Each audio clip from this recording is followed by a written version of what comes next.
이라는 제목으로 하나님의 말씀을 성도와 함께 듣도록 하겠습니다.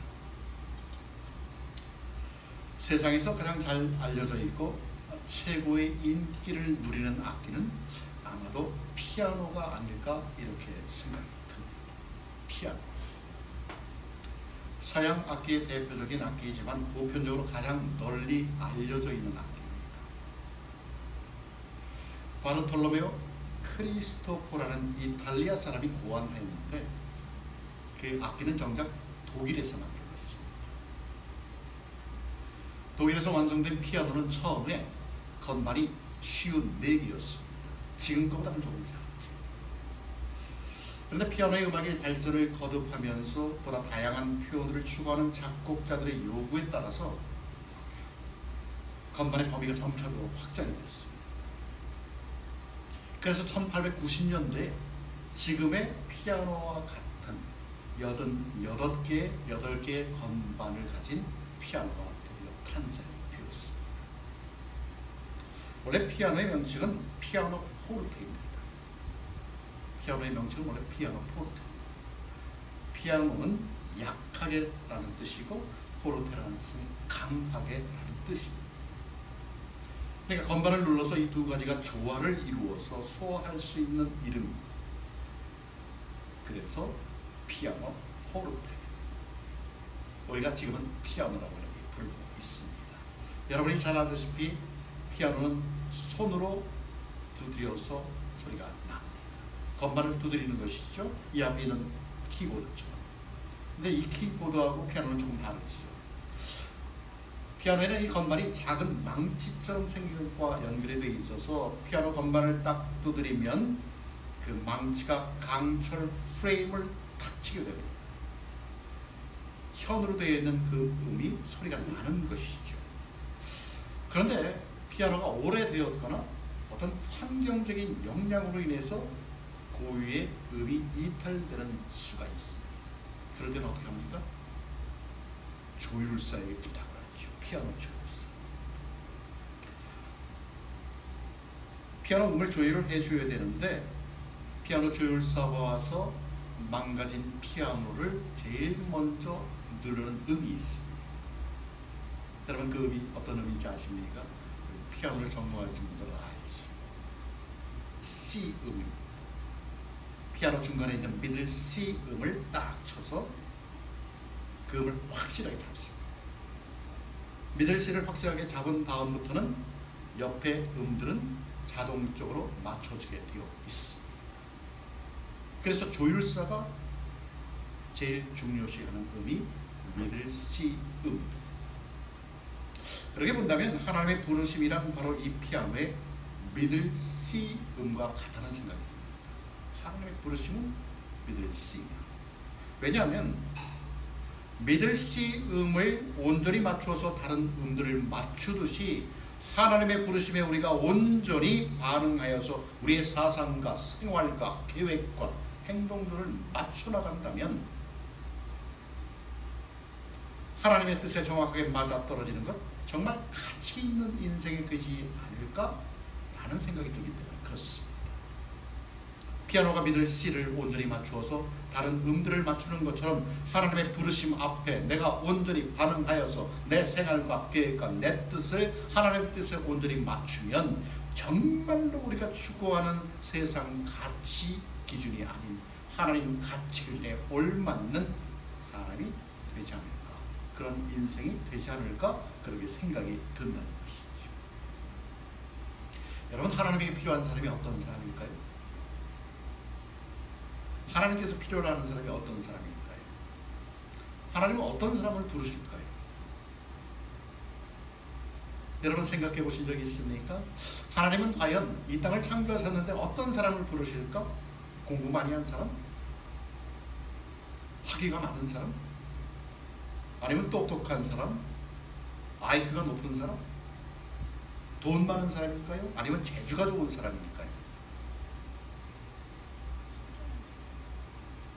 아니면 저처럼 목사 이런 사람을 부를까요? 아니면 중책을 받은 장로, 권사, 집사 이런 사람을 부를까요? 그런 사람 부르지 않죠. 순종하는 사람입니다. 하나님 부르심 앞에 온전히 반응한 사람.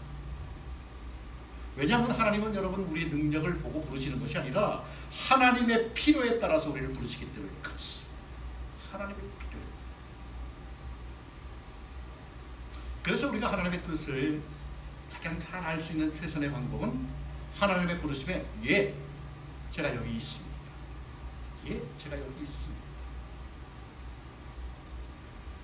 순종이죠. 우리가 하나님의 뜻을 헤아리고 순종하는 것이 아니라 우리가 먼저 순종하여서 하나님의 뜻을 우리가 헤아릴 수 있다는 것입니다. 내가 부족해요? 내가 가진 건 없어요? 내가 시간도 없고요? 여유가 없습니까? 아니요, 내 마음속에 순종하는 마음만 있다면, 그런 마음만 있다면 나머지 모자라는 것들은 하나님께서 채워주실 줄로 믿습니다. 그럼 그렇지 않습니까? 시간이 없으면 여러분 하나님이 시간을 허락하실 거죠. 재물이 없으면 여러분 하나님께서 재물을 충분히 주실 것이고, 건강이 부족하면 하나님을 찾을 수 있는 건강까지도 허락하실 것이고, 지혜가 부족하다고요? 믿음이 부족하다고요? 채워주십니다. 여러분, 사람들이 부족해서 교회당이 썰렁하면 어떻게 하실 것 같습니까? 우리 마음속에 온전히 하나님께 반응하면, 순종하면 이 썰렁한 자리를 하나님께서 채워주실 줄로 믿습니다. 여러분, 하나님이 어떤 하나님입니까? 어떤 하나님이십니까? 천지의 주인이시죠. 이 땅을 창조하신 분이시죠. 온 우주를 말씀 한마디로 창조하신 하나님이시죠. 하나님이 가라사대 빛이 있으라 하시니 빛이 있고, 하나님이 말씀하시니까 빛이 생겨나니까 빛이 생겼습니다.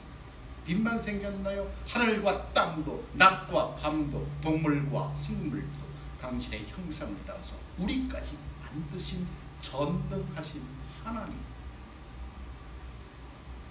여러분, 그분에게 모자란 것이 무엇일까요? 그분이 도대체 공급하지 못할 것이 어디 있을까요?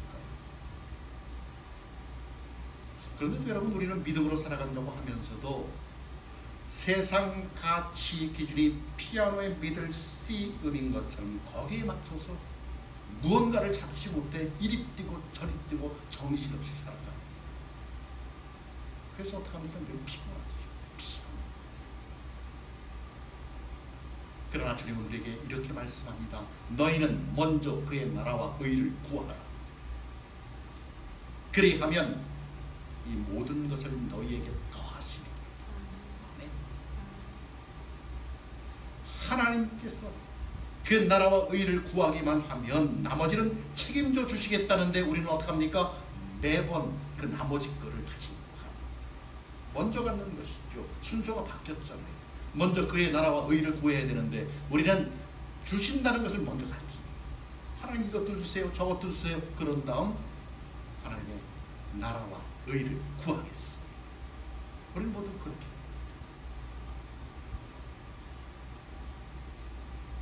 순서가 바뀌었으니 우리에게 얻어질까요? 아니요. 늘 부족하지. 늘 부족합니다. 그러면서 주님, 저 가난해요. 가진 것도 별로 없고 정말 먹고 살기 이렇게 바쁜데, 그러다 보니까 몸이 이렇게 피곤한데 이 피곤한 몸으로 내가 어떻게 해요? 정말 이렇게 살아가는 게 힘들어서 내 몸 하나 간수하기도 힘든데 내가 하나님을 어떻게 섬겨요? 피곤하잖아요. 그런데 여러분, 하나님이 건강의 주인이 아니신가요? 내가 하나님 앞에 아멘, 주님 저를 써주세요 헌신하면 여러분, 약한 몸 튼튼하게 안 만들어줄까요? 그렇게 안 만들어주실까요? 하나님이 우리를 만드신 분인데. 그렇잖아요. 하나님이 우리를 만드신 분인데 죽은 나사로까지도 살리시는 분이신데 우리의 약함을 고쳐서 쓰시지 않을까요? 우리 마음속에 순종하는 마음이 있다면. 여러분, 우리는 늘 우리의 생각에 갇혀서 세상을 다람쥐 쳇바퀴 돌듯이 살아갑니다. 맨날 쫓기지요. 여유가 없지요. 있는 것으로 자족하는 것이 아니라 늘 없는 것을 찾아서 우리 자식을 혹사시킵니다. 그러면서 하나님께서 부르시면 핑계를 대죠. 주님, 난 나 레이러.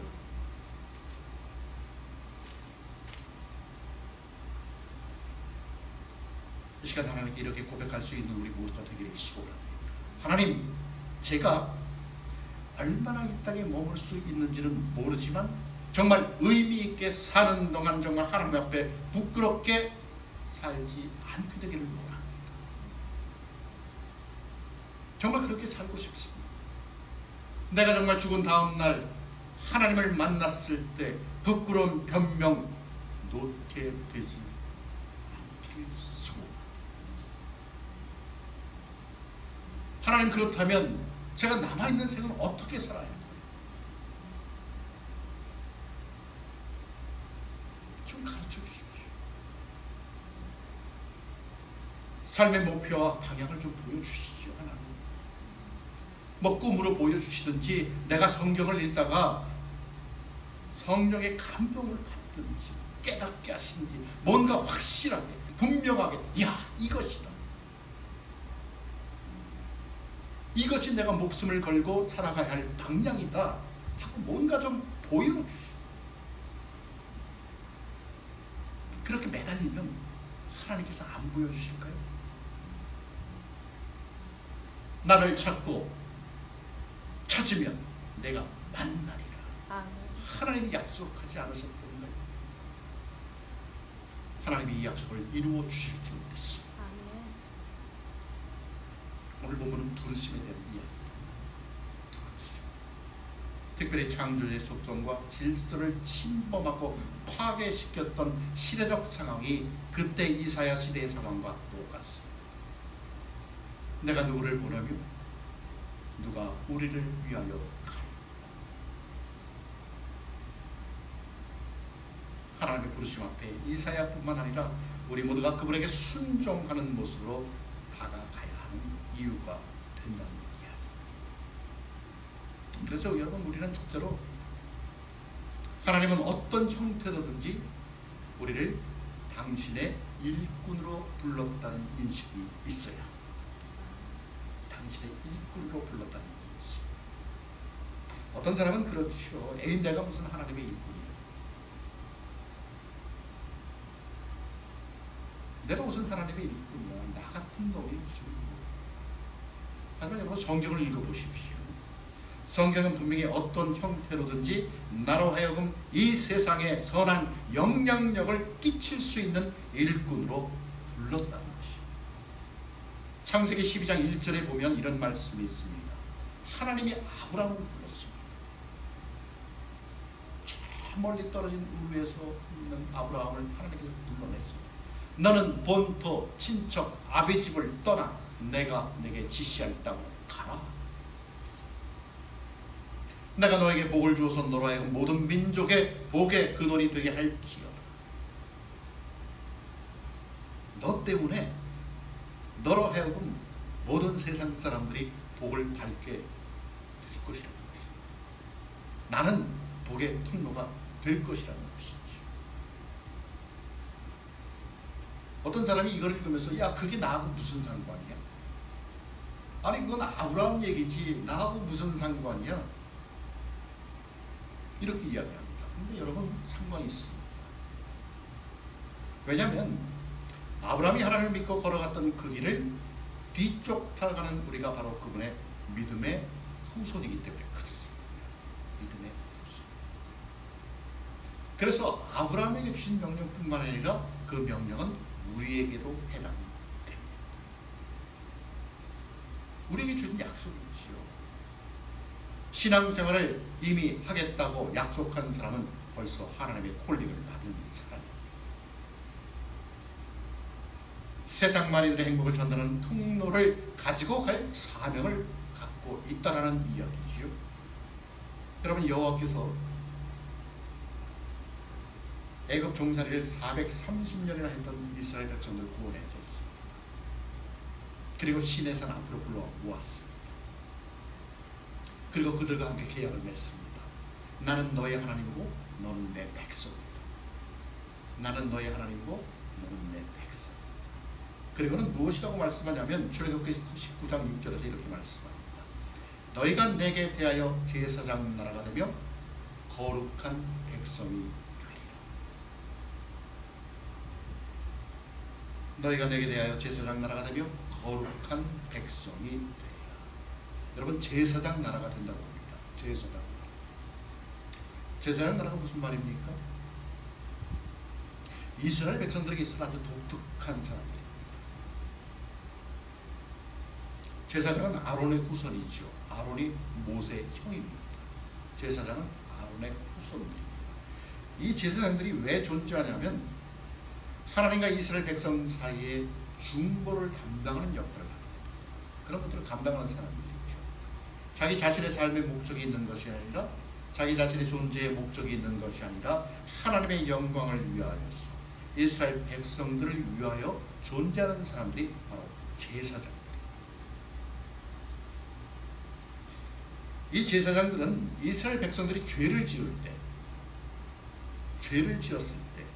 그 죄를 대신 짊어지고 하나님 앞에 가서 하나님의 용서와 축복과 긍휼하심을 대신 가지고 다시 내려와서 하나님의 용서와 축복을 선언하는 그런 사람들이죠. 하나님과 백성들 사이의 중보 역할을 감당하는 중보자들. 너희는 거룩한 백성이다. 그러면서 시내산 앞에 모인 그 백성들을 향하여서 너희는 제사장의 나라라고 이렇게 이야기합니다. 거룩한 백성이다. 그들만 특별히 사랑해서 그랬을까요? 그들만 특별히 사랑하고 그 밖에 이방 사람들은 다 저주해서 지옥 보내려고 하시는 게 아니라 그 백성들을 불러서 온 세상 만민들에게 복을 주는 복의 통로로 복을 선포하고 사주의 은혜를 선포하는 하나님의 거룩한 제사장 나라로 유대인들을 구별하여 하나님이 세우신 것이다 라는 것이죠. 그런데 유대인들이 착각했습니다. 너희는 제사장의 나라다, 거룩한 백성이다 라고 하니까 유대인들이 착각했습니다. 그래서 선민사상이 얼마나 많은지 모릅니다. 우리 외에는 전부 다 아무것도 아니야. 우리는 하나님이 사랑해. 그래서 축복도 주셨고, 그래서 하나님이 우리를 친애하고 사랑해. 그렇지만 너희 세상 놈들은, 이방 놈들은 전부 다 지옥의 불쏘시개야. 지옥불을 붙이는 불쏘시개의 역할밖에 못해. 이런 자만감이 있었어.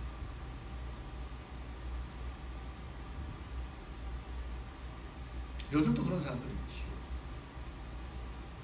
그런 목사님도 계시고 그런 교회도 있습니다. 하나님이 가만히 내버려 두지 않지요. 그래서 구약에 보면 북이스라엘이 아수르에게 망하고 남유다는 바벨론에게 망합니다. 그리고는 2000년 동안 세상을 방방곡곡 돌아다니면서 갖은 수모를 달아요. 죽도록 고생하게 만들었죠. 사명을 깨닫게 하신 것이죠. 그럼 유대인들, 그런 이스라엘 백성들하고 나하고는 무슨 상관이냐? 아니, 그 사람들은 이스라엘 백성들이고 나는 한국 사람들인데 그 사람들하고 나하고는 무슨 상관이냐? 상관이 있습니다. 로마서에 보니까 사도 바울이 이렇게 이야기합니다.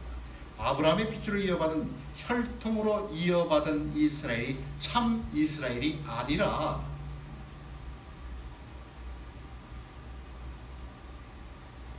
혈통이 아니라는 것이죠. 핏줄이 아니라는 것이죠. 마음의 할례를 받은 사람, 마음의 할례를 받는 사람, 마음으로 여호와 하나님을 아버지로 고백하고 믿는 사람, 그 사람들이 참 이스라엘이라는 것이죠. 영적인 이스라엘이죠. 영적인 이스라엘. 여러분, 우리 이스라엘입니까? 영적인 이스라엘. 여러분, 우리는 핏줄로는 유대인이 아니지만 성경에서 가르치는 메시지를 보니까 내가 참 유대인이고 내가 참 이스라엘이고 내가 영적인 이스라엘 맞습니다.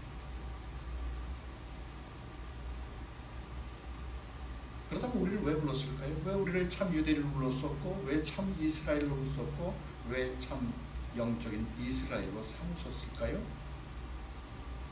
나 혼자 잘 먹고 잘 살라고? 그런 건 아니죠.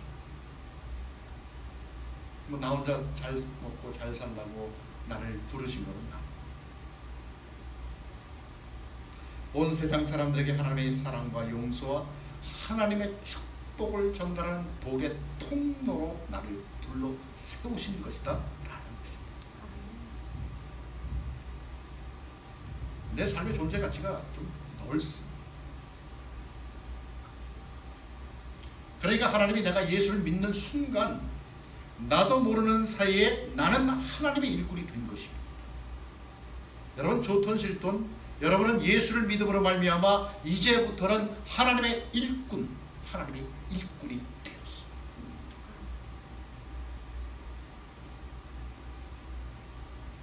목사가 되었던, 장로가 되었던, 권사가 되었던, 집사가 되었던 관계없습니다.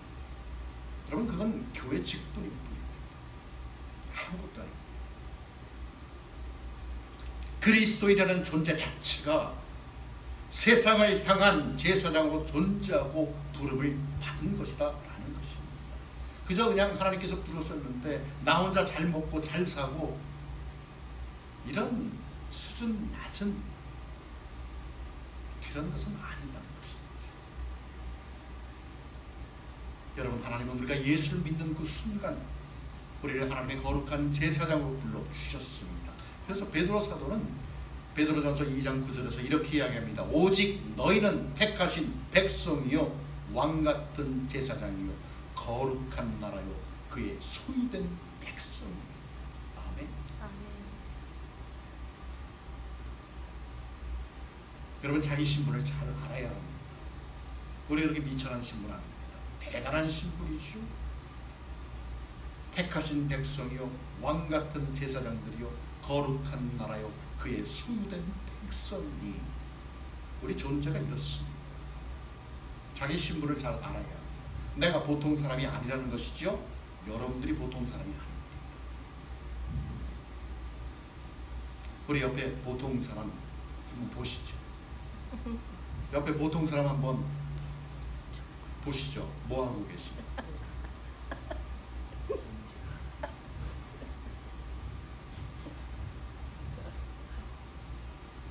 여러분, 보통 사람 아니에요.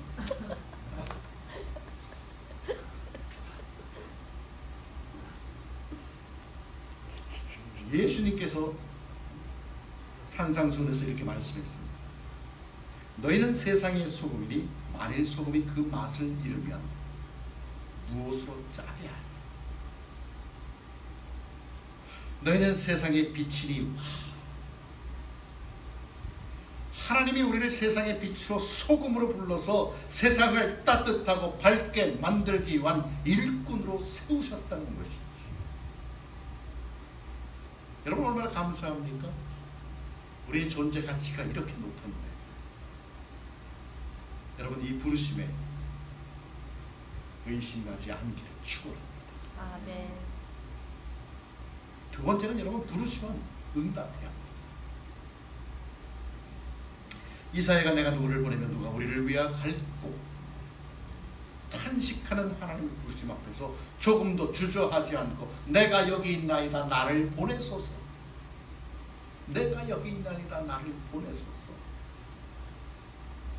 하나님, 제가 여기 있습니다. 뭐 제가 별 볼 일 없을 수도 있지만 저를 써주십시오. 저를 써주십시오. 나를 따라오라. 내가 너희로 하여금 사람을 낚는 어부가 되게 하겠다. Why not? 버리고 쫓아가는 그 모습. 그런 부르심에 우리가 응답을 해야 한다는 것입니다. 그래서 부르면 예, 선택하고 결단하고 쫓아가는 것이 일꾼의 첫 번째 걸음입니다. 첫 번째. 여러분, 아무리 하나님이시라고 해도 불렀는데 내가 안 가면 소용없습니다. 그렇지 않습니까? 하나님이 얘야 이리 와. 네 존재를 내가 이 세상에서 아주 높여줄게. 그런데도 하나님 저 싫어요. 이 다음에 레이를. 여러분, 대통령이 너 장관 시켜줄게 불렀는데 안 가면 어떻게 됩니까? 장관 됩니까? 안 되지. 하기야 평양감사도 지가 싫으면 할 수 없지만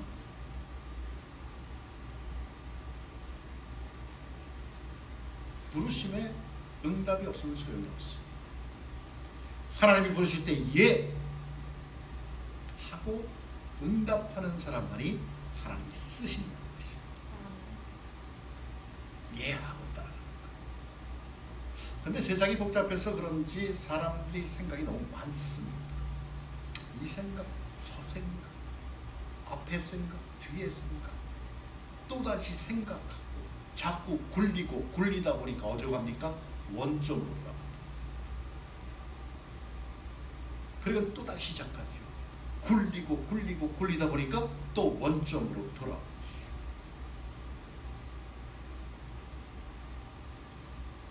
그러다가 40, 50, 60, 70, 80, 90이 되어 하나님의 앞에 서면 그때는 too late.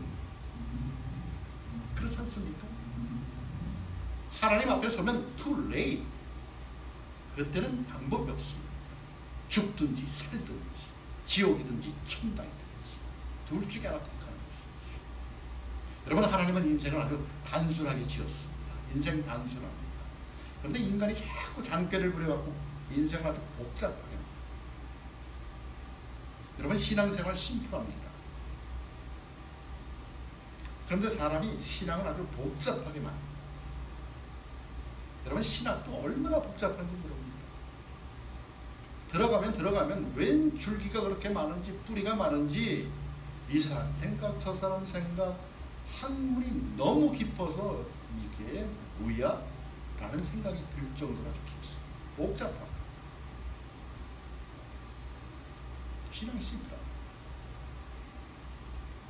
하나님이 명령하셨어? 오케이, 내가 할 수 있어? 없어? 잘 몰라. 하지만 내가 잘 못하면 하나님이 잘하게 만드시겠지. 하나님이 부르셨어. 아이고, 창조주 하나님이 부르셨는데 피조물인 내가 뭐라고? 그런 소리가 이렇게 많아. 예, 갑니다. 하나님. 심플합니다. 여러분, 예전에 우리의 믿음의 선배들, 할머니, 할아버지들 얼마나 신앙이 심플했습니까? 여러분, 옛날에 잘 못 배웠잖아요. 국민학교도 잘 못 나왔어요. 한글도 제대로 못 읽어요. 음표를 따라갑니까? 음계도 모르는데, 도레미파솔라시도 모르는데, 찬송가는 얼마나 잘 부르는지, 찬송 부르면 얼마나 열정적으로 부릅니까? 기도하면 얼마나 눈물을 흘리면서 땅을 치며 통곡을 하며 하나님을 찾습니다. 여러분, 예배하면 산 넘어 가서 예배드리고 얼마나 열정적입니다. 왜 그럴까요? 심플해서 그렇습니다. 우리처럼 복잡하게 생각합니다. 찬송하자니까 찬송하고, 말씀 듣자니까 말씀 듣고요, 기도하자니까 기도합니다. 예하고 순종했더니 그 어려운 환경 가운데서도 신앙의 부흥을 이루어냈잖아요. 그런데 우리는 지금 어떻게 합니까? 자꾸 깎아먹고 있죠. 자꾸 깎아먹고.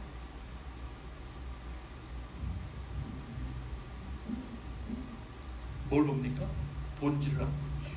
비본질적인 요소를 잡고, 교회당이 어떻고, 시설이 어떻고, 저 사람이 어떻고, 설교가 너무 길고, 예배는 딱 1시간이면 좋게, 신방도 오지 마, 전화도 하지 마, 내가 필요할 때 찾아갈게. 얼마나 복잡한지 모릅니다.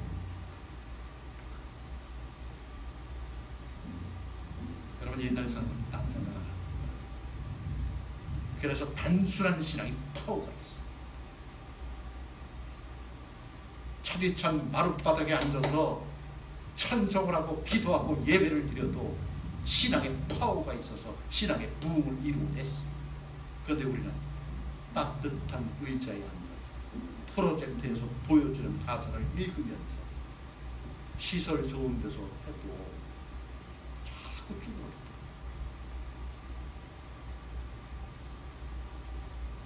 단순한 신앙이 파워가 있습니다. 심플한 순종의 사람이 기적을 만들어 냅니다. 저와 여러분이 그런 자리에 있게 되기를 기도합니다. 또 세 번째는 일꾼은 그냥 되어지는 것이 아니라 훈련을 통해서 만들어집니다. 여러분, 훈련 없는 운동선수 있습니까? 없지요. 내가 몸짱이 되려면 어떡합니까? 바벨도 들고 역기도 들고 뭐 뜀박질도 하고 근육을 좀 키워야 몸짱이 되지 않습니까? 훈련 없는 군인이 있습니까? 훈련 없는 군인을 어디다 씁니까? 전쟁터에 나가면 총도 못 쓰는데 훈련이 있어요.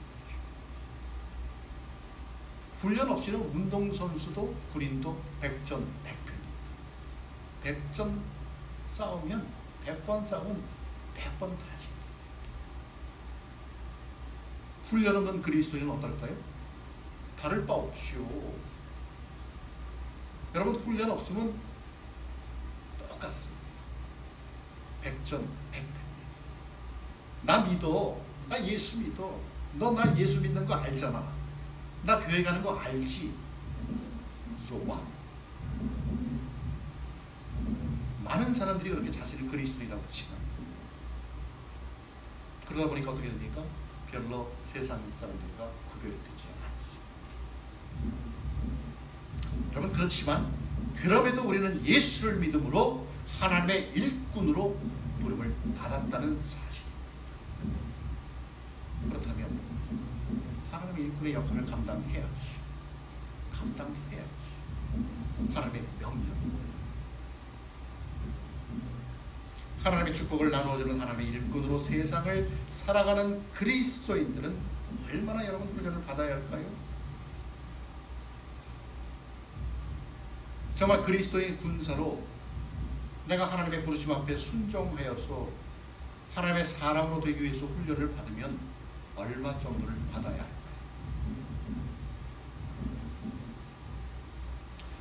요즘 세상 참 자기 사랑이 강합니다. 자신을 얼마나 사랑하는지 뭐 좋지요. 뭐 남 사랑 못하는데 나라도 사랑을 해야 되니까 참 좋지요. 자기가 최고인 세상. 그래서 여러분들이 알다시피 혼족이 아주 많이 늘어납니다. 혼자 사는 뭐 결혼도 싫고 뭐 혼자 사는 게 편해요. 뭐 혼자 밥 먹고 혼자 영화 가고 혼자 술 먹고 혼자 놀러 가고 그러다 보니까 여러분 좀 더 지나쳐가면서 어떤 여자분들은 혼자 아기를 갖겠대요. 말이 되는 이야기입니까? 이 정도로 세상이 자기 위주고 자기 사랑이 강한 시대입니다. 그래서 훈련이 없이는 자기 마음 하나 다스리지 못하는 세상이 되어버렸습니다. 그런 사람이 자기 남편, 자기 아내 사랑할 수 있을까요? 자기 자식 사랑할 수 있을까요? 아마 내 몸에서 태어난 내 자식도 사랑하지 못할 지경까지 오지 않았을까? 그렇게 생각이 됩니다. 그래서 훈련이 필요한 것이죠. 내 마음을 내 감정 하나 다스리지 못하면서 하나님의 일꾼으로 살아갈 수는 없죠. 그래서 훈련이 필요한 것이죠. 사랑하는 성도 여러분, 우리에게 훈련이 필요합니다. 나이가 들면 몸이 망가집니다. 다리에 지도하고 깜빡깜빡 잊어먹기도 하고 어제가 오늘 같기도 하고 날짜가 가는 줄도 모르고 허리도 아프고 나이가 들면 몸이 굳습니다. 그래서 나이 드는 사람이 움직이지 않고 그대로 냅두면 근육이 그냥 말라버려요. 근육세포 자체가 퇴화되는 것이죠. 아예 없어진다고 얘기합니다. 운동을 하나, 훈련을 하나. 머리 뇌세포도 마찬가지입니다. 뇌세포도 사용하지 않으면 굳을 뿐 아니라 퇴화됩니다. 그래서 나이가 들면 뭔가를 계속 해야 됩니다. 그래서 치매도 안 걸리죠. 뭔가 머리를 자꾸 써야 합니다.